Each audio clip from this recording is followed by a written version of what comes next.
Good morning all of you. 2025వ సంవత్సరానికి గాను రామన్ మ్యాగ్సెసే అవార్డు విజేతల యొక్క పేర్లను ఆగస్టు 31వ తేదీని ప్రకటించడం జరిగింది. అయితే ఈ విజేతల కోసం తెలుసుకునే ముందుగా మనం రామన్ మ్యాగ్సెసే అవార్డుకి సంబంధించి చరిత్రను ఒకసారి చూద్దాం. దీన్ని సింపుల్గా మనం 5 సైడ్ హెడ్డింగ్స్లో తెలుసుకుందాం. ఏంటి అంటే రామన్ మ్యాగ్సెసే అవార్డుని ఎప్పుడు స్థాపించారు, దీన్ని ఎవరు ప్రదానం చేస్తారు, ఏ ఏ రంగాల్లో ప్రదానం చేస్తారు, ఎప్పుడు ప్రదానం చేస్తారు, మరియు ఈ అవార్డుల యొక్క ప్రాముఖ్యత ఏంటి అనే అంశాలను పరిశీలిద్దాం. ఈ అవార్డుని ఎప్పుడు స్థాపించారు అంటే 1957వ సంవత్సరంలో స్థాపించారు. 1953 నుంచి 1957 మధ్యలో ఫిలిప్పైన్ 7వ అధ్యక్షుడిగా పనిచేసినటువంటి రామన్ మ్యాగ్సెసే జ్ఞాపకార్థం ఈ అవార్డును 1957 సంవత్సరంలో స్థాపించడం జరిగింది. అయితే 1957లో స్థాపించినప్పటికీ అవార్డులు మాత్రం 1958 సంవత్సరం నుంచి ప్రదానం చేస్తూ ఉన్నారు. ఈ అవార్డుని ఎవరు ప్రదానం చేస్తారు అంటే అమెరికాకు చెందినటువంటి రాక్ఫెల్లర్ బ్రదర్ ఫండ్ అనే సంస్థ యొక్క సహకారంతో ఫిలిప్పైన్స్లో ఉన్నటువంటి రామన్ మ్యాగ్సెసే అవార్డు ఫౌండేషన్ వారు ఈ అవార్డును ప్రదానం చేయడం జరుగుతుంది. అయితే ఈ అవార్డును ఎన్ని రంగాల్లో ప్రదానం చేస్తారు అంటే 1958లో ప్రారంభించినప్పుడు దీన్ని 5 రంగాల్లో ప్రదానం చేసేవారు.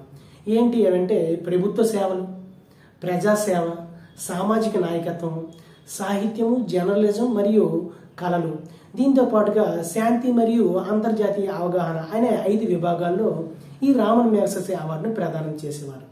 2001వ సంవత్సరంలో ఈ 5 రంగాలకు తోడుగా ఎమర్జింగ్ లీడర్షిప్ అనే మరో రంగాన్ని కూడా చేర్చి 6 రంగాల్లో ఈ రామన్ మ్యాగ్సెసే అవార్డును ప్రదానం చేసేవారు.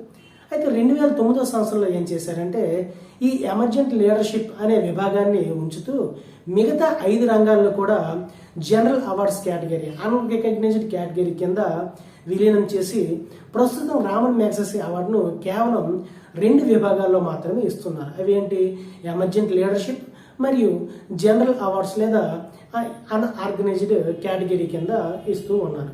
1958లో ప్రారంభించినప్పుడు 5 విభాగాల్లో ఇచ్చేవారు. 2001వ సంవత్సరంలో 6 విభాగాల్లో ఇచ్చేవారు. 2009వ సంవత్సరం నుంచి ఏం చేశారంటే కేవలం 2 విభాగాల్లో మాత్రమే ఈ రామన్ మ్యాగ్సెసే అవార్డును ప్రదానం చేయడం జరుగుతుంది. ఇక ఈ అవార్డ్స్ని ఎప్పుడు ప్రదానం చేస్తారు అంటే రామన్ మ్యాగ్సెసే జన్మదినం సందర్భంగా ఆగస్టు 31వ తేదీన రామన్ మ్యాగ్సెసే అవార్డు విజేతలను ప్రకటిస్తారు.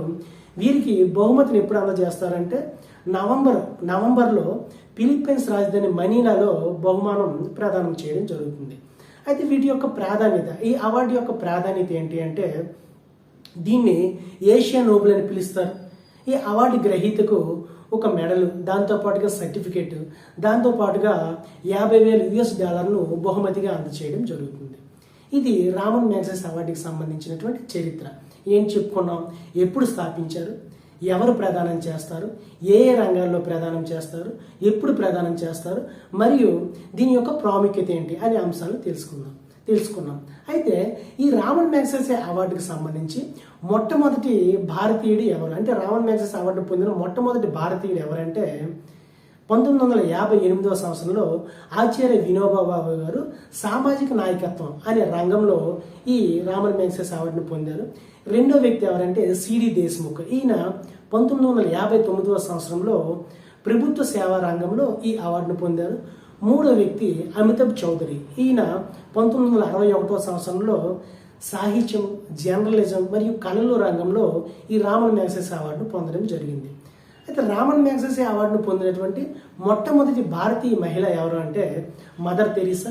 ఈమె 1962వ సంవత్సరంలో ఈ అవార్డును పొందడం జరిగింది. ఏ రంగంలో అంటే శాంతి మరియు అంతర్జాతీయ అవగాహన అనే రంగంపై ఈమె ఈ అవార్డు పొందింది. అయితే 2025 సంవత్సరానికి గాను రామన్ మ్యాగ్సెసే అవార్డు విజేతల కోసం తెలుసుకుందాం. రామన్ మ్యాగ్సెసే అవార్డు చరిత్రలో అంటే దాదాపుగా 6.5 దశాబ్దాల చరిత్రలో భారతదేశం నుంచి మొట్టమొదటిసారిగా ఒక ఎన్జిఓ ఈ రామన్ మ్యాగ్సెసే అవార్డుకి ఎంపిక అవ్వడం జరిగింది. ఇదే ఎడ్యుకేటెడ్ గర్ల్స్ అనే సంస్థ. దీన్ని 2007వ సంవత్సరంలో సఫీనా హుస్సేన్ గారు స్థాపించడం జరిగింది. ఇది బాలికలు, యువతలు సామాజికంగా ఎదుర్కొన్నటువంటి సమస్యలను పరిష్కరించడంలోను మరియు నిరక్షరాస్యతను, వారిలో ఉన్నటువంటి పిరికితనాన్ని ప్రారదోలడంలోను, అదేవిధంగా వారిలో ఉన్నటువంటి సామర్థ్యాలను పూర్తి స్థాయిలో వినియోగించుకునే విధంగా వారికి నైపుణ్యాలను అందించడంలో కీలకమైనటువంటి పాత్రను పోషించినందుకు గాను ఈ అవార్డుకి ఎంపిక కావడం జరిగింది. దీంతో పాటుగా ఈ సంస్థతో పాటుగా మరో ఇద్దరు వ్యక్తులు కూడా రామన్ మ్యాగ్సెస్ అవార్డును పొందడం జరిగింది. వారు ఎవరు అంటే పర్యావరణ పరిరక్షణలో కీలకమైనటువంటి పాత్రను పోషించినటువంటి మాల్దీవులకు చెందినటువంటి షాహీన్ అలీ మరియు పేదలు అణగారిన వర్గాల యొక్క అభివృద్ధికి పాటుపడుతున్నటువంటి ఫిలిప్పైన్స్కి చెందిన ప్లావియోనో ఆంటియోనస్ ఎల్ విలియోనో అనే వ్యక్తి ఈ రామన్ మ్యాగ్సెస్ అవార్డుకి ఎంపిక కావడం జరిగింది.